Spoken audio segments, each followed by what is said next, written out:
తీసుకున్నాను. తల్లి కాలకయుడు అన్నయ్య దగ్గర నుంచి మెసేజ్ వచ్చింది తల్లి. ఏమని వచ్చింది కట్టప్ప? నిమ్ద గోత్రస్థల్ని అస్త్రభూస్రా. ఆ ఎదవలికి ఈ డైలాగ్ తప్పించి ఇంకోటి రాదా?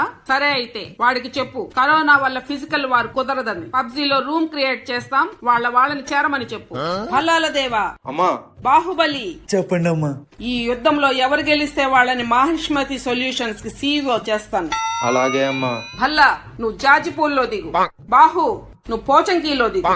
కట్టప్ప, నువ్వు మిలిటరీ బేస్ దగ్గర ఉండు. అలాగే తల్లి. వాడు సైన్యంలో ఉన్న వాళ్ళంతా చనిపోవాలి, వాడు మాత్రం ఇంకా బతికే ఉండాలి. జోన్ వాడి ప్రాణాన్ని మింగేస్తున్నా వాడు బతికే ఉండాలి. వాడు దాక్కొని వాడి దగ్గరున్న హెల్త్ కిట్లు, మెడికిట్లు, డ్రింకులు, టాబ్లెట్లు అన్ని అయిపోయి కుంటుకుంటూ చావాలి.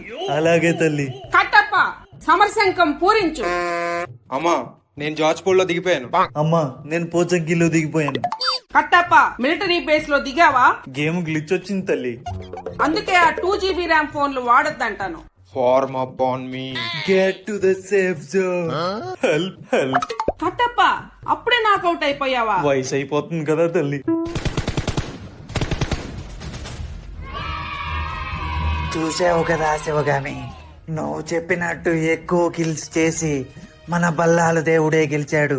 వెంటనే బల్లాల దేవుణ్ణి సీఈఓగా ప్రకటించు.